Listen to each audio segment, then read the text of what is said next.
So I'm always trying to find books that include us. What does us mean? People of color. And I ran across someone. This has been a long time. It's like been a year or so in the making of this because actually he sent me this book a year ago in 2022. And I've seen he signed it for me, everything. But I'm wondering people who, because I'm a person who read all kinds of books in different genres growing up, and since I'm old, we didn't always have brown people in books. So in certain genres.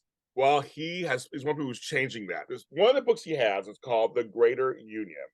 And we're going to talk about what this book is about. I read it. We're going to talk about his writing, the writing style. This is in between pages with James Lott Jr., so we're going to go in between the pages. That's what we're going to do. And I do want to add one thing. I didn't mean to interrupt you, but that is not me. Contrary to popular opinion, that is not me on the cover. Wait, look at that. Oh, no, it is him. It is him. Like, wait, somebody's not. It's a coincidence, but it's a character in the book, but it's not me. I'm going to try to believe you because you're one of my gap-toothed cousins. Yes. Yeah, we don't call mind the gap, people. Mind the gap. It's Ron Horsley. Right. Hi, Ron. How you doing? I'm looking at it going, yeah, okay, sure. So you're not Hector Contreras? Okay, sure. No. First of all, congratulations on a book. You have several, but it's on a book that you actually wrote a book and produced it. There. I am writing several, but that is the first one published. That's first one published. I was getting there, but that's good. That's good. And it's also available on Kindle and audiobooks. So you can listen to it too. For like my mom who loves audiobooks. You can listen to it also. So I would say congratulations, period, just getting a book out. I mean, that's something that's, everybody thinks I can write a book and that's it. No, it takes a lot to sit down and do that. And screw AI and all that's coming up later. That's something totally different. What's about that? I have a question about that too later. But number one, I want to ask you, because we're coming out of this huge pandemic. We're trying to get back to work. Many of us were on strike for the last 8-9 months for things. How are you just doing in general? How are you doing? Yeah, I mean, great question. I'm doing great. I mean, it's just day to day. Obviously I'm not in the entertainment industry, so I do commercial real estate out here in Las Vegas. So I mean, it is what it is. Everybody's kind of apprehensive with the office market. Everybody working from home, collapsing and stuff like that. But I can't complain. I mean, I'm not like super wealthy or anything like that, but I just, I'm fine. I'm happy and I'm healthy. So, everything's good. Yeah, I mean, to not go into the weeds in it a little bit, but I will go into it a little bit because it's my show. I can do that. You guys can fast forward if you don't want to hear this part. No, real estate, because now what's happening is the hybrid method is coming up now. So I'm sure the office space is going to go back up again on some level because people are doing the whole do some at home, do somebody come into the office a couple days a week. So I'm thinking that'll probably help a little bit. Well, I mean, unless you're in like a medical field or a field where you're required to have an office space, more and more workers are seeing that they don't necessarily need to be in an office space, and it doesn't necessarily affect productivity. So in that regard, you might see a situation, and I think some major cities are talking about this now, like to converting office buildings into multifamily, like apartments and stuff like that. So retail is a little bit, sometimes people want to see like brick and mortar still. I mean, you see malls are dying because people are buying online, but people still want an experience. So, I'm sure there's a way to change with that. There'll always be a need for industrial, for storage.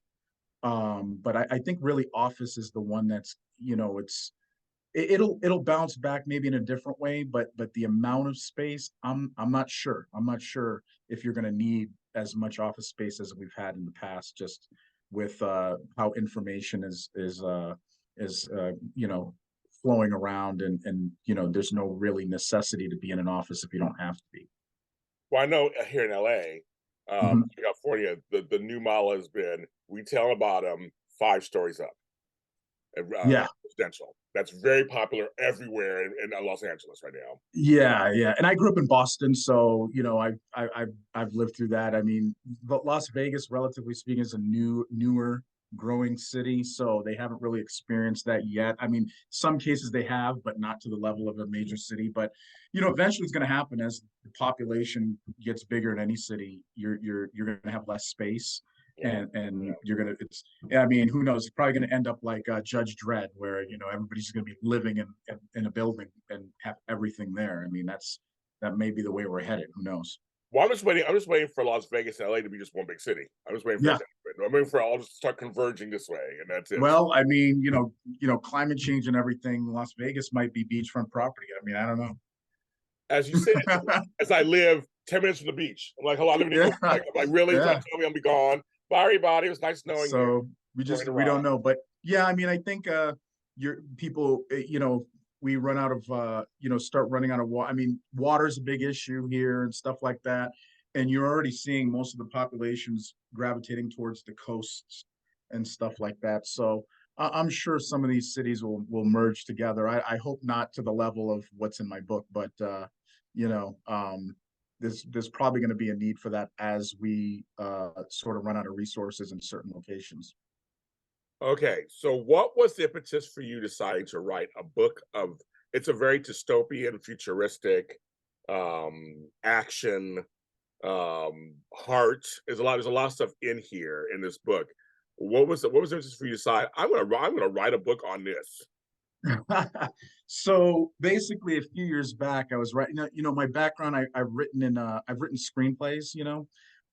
So I've always been into that. Even when I left LA and moved out here to Vegas, and at one point I was watching, those PETA videos. There's like those PETA videos, how bacon is made, with the pig farms and stuff. And I happened to be eating bacon when I saw it online, and I was shocked, right? You're just like, oh my God. But at the same time, I really like bacon. Bacon's good. And Sorry, I like when bacon. Bacon's there's a good. lot of contradictions, right? I mean, Right. and so the thought that was going through my head was, what if that was like a human being going through that, and I was watching that? How would I feel? How would I feel then? And so that was sort of the catalyst for this whole series, which I call Inhumane, is the actual series. The Greater Union, even though it's the first book that I published in this series, it's actually chronologically speaking would be the last one. It's a series of 4 books, and so each book is going to be in a different subgenre. And as it pertains to this one, that's where it all started. And so there's going to be different feels for different books and different uh, time periods and different places. So, but Yeah. that's how it all started. Well, you give us a rich world, and I want it. I'm a very visual person, and I'm a writer myself also. It made me want to know more about the world itself. It's like I could see it on a screen. I could see it in a series. I can see it. We're manifesting it, folks. There's enough money to go around, folks. It could be on Yeah. Netflix or whatever. Especially after the strike. Yeah. So I'm saying it out loud. I'm saying it out loud. Yeah. I mean, but seriously, I was like, I want to know more about this world. It's I guess we're going to find out because now we're going to start going back. Well, I guess we're going to find out more about the world, right? Basically. Yeah. And so, so in the Greater Union, aliens have taken over. Oh yeah, I'm sorry. Tell Bonnie the. Yeah. I'm just like so. And when that chapter, I mean, It's all good. Please go ahead and tell people what this book is about. Yeah, sure. So in the Greater Union, the backstory is aliens have taken over the planet. This book takes place about 150 years in the future. So in relation to North America, the aliens have taken over most of the country. And so if you could imagine the entire population of the US sort of crammed into a mega city that spans Las Vegas, San Diego, and up to the Bay Area, roughly speaking. And it's sort of like a high tech termite mound. So everybody's kind of on top of each other.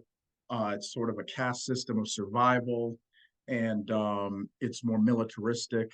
And so that's where we're at. So in this book, it sort of more focuses on how this certain city kind of survives day to day, and the backstory is that there's a domestic terrorist attack that happens within this city, and so it just mostly focuses this one on the human aspect as opposed to the aliens.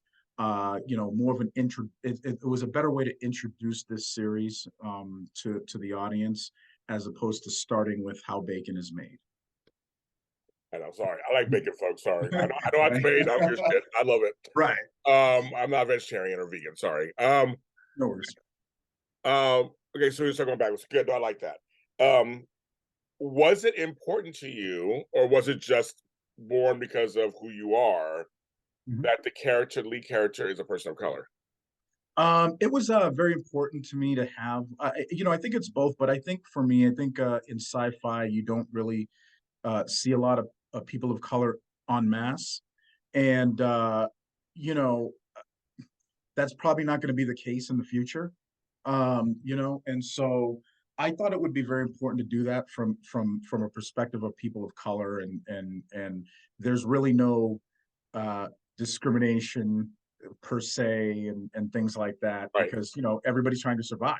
So yeah, so that's kind of where I came from. I just wanted it to be not necessarily just black, uh, but just different types of people of color. Yes, I wanted to make that more of a focus in this particular Yeah. for this particular story. Yeah. I mean, because it literally is an adversarial thing that's happening, between the aliens and them. It's like it's more about. It's almost that's why I say it. I asked that question because it's kind of like, well, part of it is he happens to be what he is. Yeah. But that's the point. It's more of a aesthetic for us to know that his name is Hector Contreras or whatever. Right. But it's literally he's every man trying to fight these kidnapping, people who are holding him hostage. So I guess it's kind of like that's the more important part. Just that. Right. Yeah, and there's people of all. I mean, there's Yeah. white people, there's people of all races in the book. It's just, I just wanted to have that a little bit more be of a focus from that perspective. Well, but it goes all the way back to because I always want the sci-fi genre because I love it. Also, I grew up reading Isaac Asimov and Ray Bradbury and all that. I mean, I read all that stuff growing up. And not to take away from them at all. It was a great story. I mean, amazing stories, obviously. But again, it's like that's what they did back then. It was just, the default was white. Right. That's the default. Although they did do Fahrenheit 51. They did yes. What's his name over there? Oh man, I'm drawing a blank. Creed. Yeah. So I thought that was really cool on HBO. But for the most part, Michael B. Jordan. Yeah. I'm saying that for the most part, back in the day, when superheroes were written, it was default was white. Yes. Black, Latino, Asian came a little later as consciousness happened. But you're a good example of just like, I'm gonna just do this because I should, just because why not? And I was always about Star Trek. I was always saying that. I remember Whoopi Goldberg famously said, I've always wanted to be in space because I grew up not seeing black people in space. Like, are we going to survive? Like, we are going to survive, of course. So her being on Star Trek Next Generation, Joy LaForge was like, we have black and Worf, we have some black folks in the future. Yep. Deep Space Nine, which was cool because they had the lead guy that was black on there. So that was cool. I mean, you're starting to see that more. But even when you look at movies now, it's sort of like here and there. Not necessarily like an equal amount of people, or not a lot of main characters that are characters of color, but I think that's changing with time and stuff like that. But just for me, I felt it was for this story, it was very important to do it. Other stories, they'll be different, a different cast, a different location, a different time period, all within the same universe, and how they survive and how they deal with this basically new landlord on the planet. Yes, that's what's so cool about this book. It's like it's a matter of fact. There's a lot of story in this book, a lot of story, a lot of trying to overcome. I think it's a story that is relatable. We're going through some stuff right now in real life. I felt like it represents. It's fantasy, folks. It's fantasy. Yeah. But it's like, there's some allegories in there somewhere. What is? Well, no, actually, how did you come up with this particular story? How did you come up with the story? So, like I said before, when I was writing this as a screenplay, it was really like, it was really just inhumane. it sort of there's a connection to each of these stories. So it was really kind of jumped around time, you know? Yeah. And so I thought, what would happen if aliens were here and we were, and we were running out of space and we all had to kind of survive in an area. So that was kind of one of the things that I wanted to touch on. And as I said before, each story is going to have its own kind of theme. So, I envision this story more of like a Blade Runner, Okay. but also I wanted to show what my vision of the future would be like if we were all like sort of crammed on top of each other, and we didn't have the privacy that we're even losing to this day. And what would that be like? And so that's kind of, for this one, it just kind of popped in my head. So I had like these four different locations, or in different parts of the world, and for this story, that was the one that I had come up with. I didn't realize until I was writing the book that this would be the first one to come out, as opposed Okay. to, I was Okay. thinking kind of chronologically, but I thought it was more important. This book actually introduces people I felt best to this world. Okay. And I didn't want it to be like, like an Independence Day where, oh, we're gonna figure out a way to save ourselves. Like, no, it ain't happening. This is the way it is now. We had our chance to go to the stars. We had our chance to do things that might have given us a chance against the aliens, but we just didn't. And so that's kind of, what I wanted to. I thought it was a little bit more grounded, and focused a little bit more on the characters, as on the human characters, and so that's why I kind of that was the catalyst for this particular story and why I came up with this idea. Now, writing screenplays are very different than writing books. Yeah, So how was the writing process for you? Because you have this idea, I'm sure you mapped it yeah. all out and outlined it and all that, but to write a 300-page novel, how was that for you? Oh my God. I still have a day job, so Right. I was, when I started, when you write screenplays, it's like 120 pages, Yeah. 90 pages. Yeah. So, and the spacing and all that. So I mean, I'm used to doing that. But, when I wrote this book, I was like, man, I'd be happy if I got to 100 pages. I thought, like, I didn't even think I can get that far when I had to Yes. write the single space and all this stuff. Yeah. And I mean, it took the first draft. I mean, probably it took me about a year to do the first draft Right. of that book. And the other thing is, life gets in the way, and I was doing other stuff and all that stuff. But then, I had some personal tragedies that happened, and I felt that I needed to get this done. So, for the people that were behind me, basically my mom and my brother passed away. They never got to see this book done. And my sister passed away before I started writing it. So it was just something I felt I had to try to finish. So yeah, I hear all that. it's a journey. That is very serious. I thought I had a hard year this year. That's very. Yeah, no, yeah. But it was a journey to get the first book done, but I had to do it, and I felt very good about doing it. But it's a lot, yeah, it's a lot more detail goes into it than just writing a screenplay. I mean, there's, yeah, I'm still going through that now, so it's a process. Well, the style is different, number one. Yeah, Um, and you have to choose which is first person, second person, third person. You have to choose which person you're going to write it from. It's describing things is different than writing a yeah. screenplay. Yeah, it's much more. Screenplay to me is a little more shorthand. Seems like than the book. You actually have to explain it. Like you have to, so people Hmm. and make it sound like it flows in Yeah. a story. And it's not sides. I know. I said so. Folks, you can just write a book. It's not that easy. It's not that easy. So how long did it take you to write this book in total? You said you had a first draft in a year. Like how long did it take you from beginning So concept to actual publishing?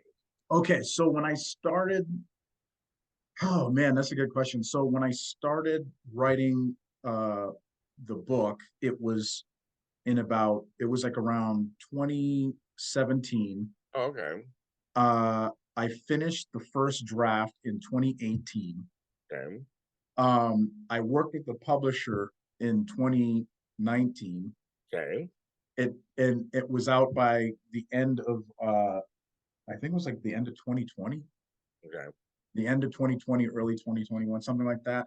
Yeah. Really, it was just the publisher, it was a longer process than I took. They have their own editing process, and we went back and forth and all that. And even till this day, I go back in there and I'm like, oh man, I can't believe I missed that. It's like it's very frustrating to go through all this and be like, I missed that period, or I missed this. Yeah.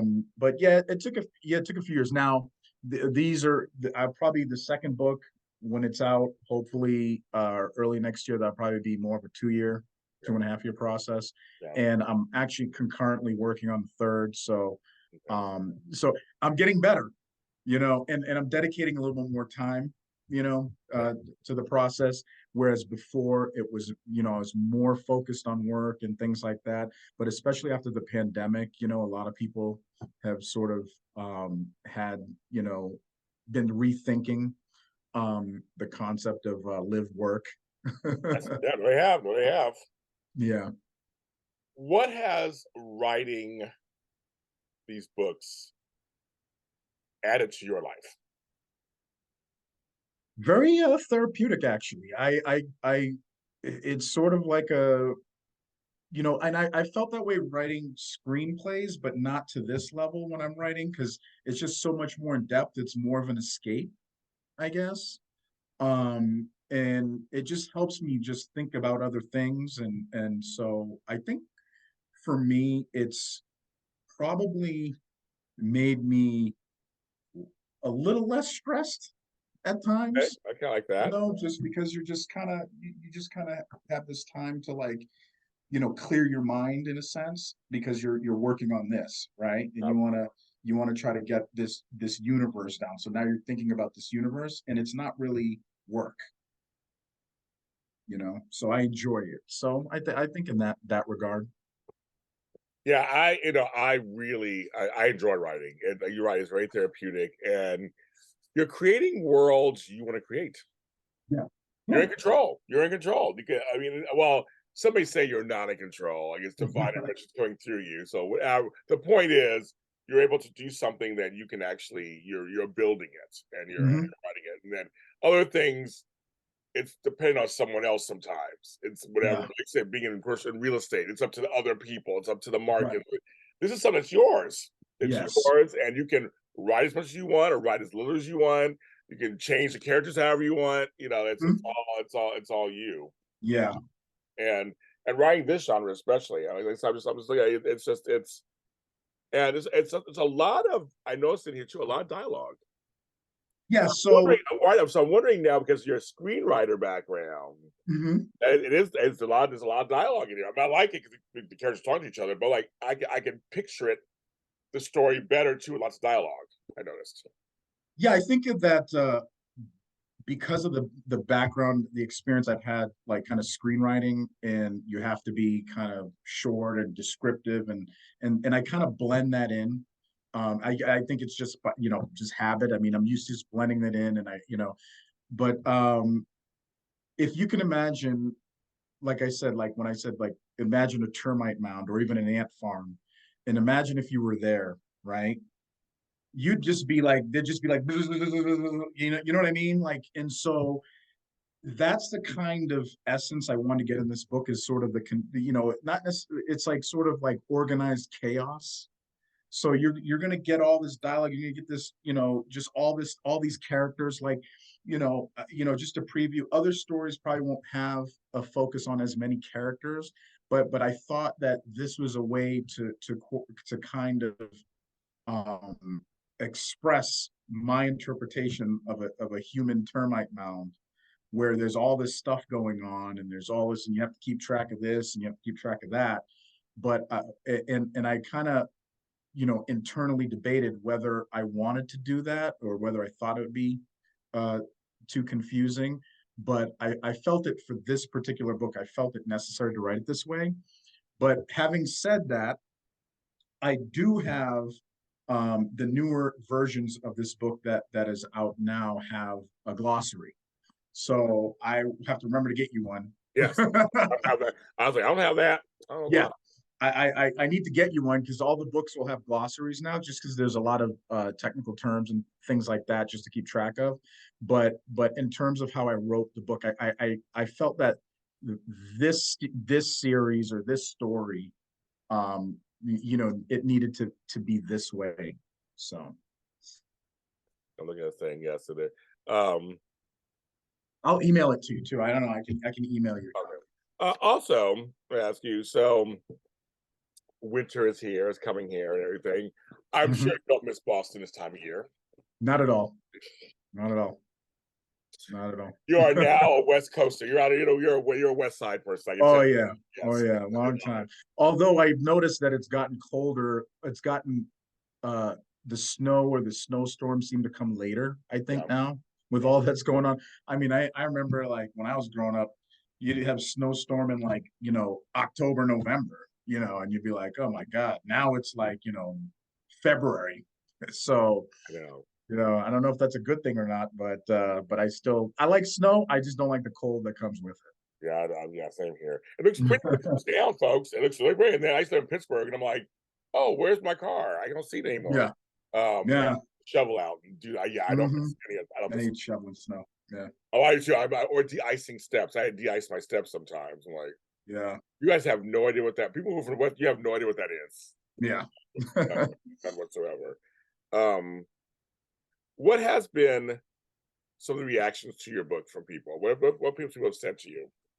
Um, well, I gotta just tell you all the good stuff. I mean, it's fantastic, 5 stars, here you go. But I Wait, mean, has somebody told you something? That's a good question. Has somebody told you something that, but well, if someone told you something, you go, I can see what they're saying, or was it more like, yeah, yeah, I would say the most like the most common uh the most common thing was having a glossary.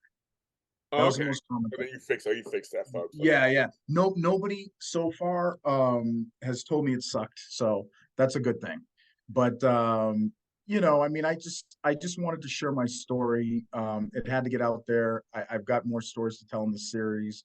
It's up to people however they want it, and I appreciate the support that I've gotten so far, and the good words and stuff like that. So, but yeah, I mean, I would hope that if it was horrible, somebody would at least say, yeah, maybe you should stick to your day job.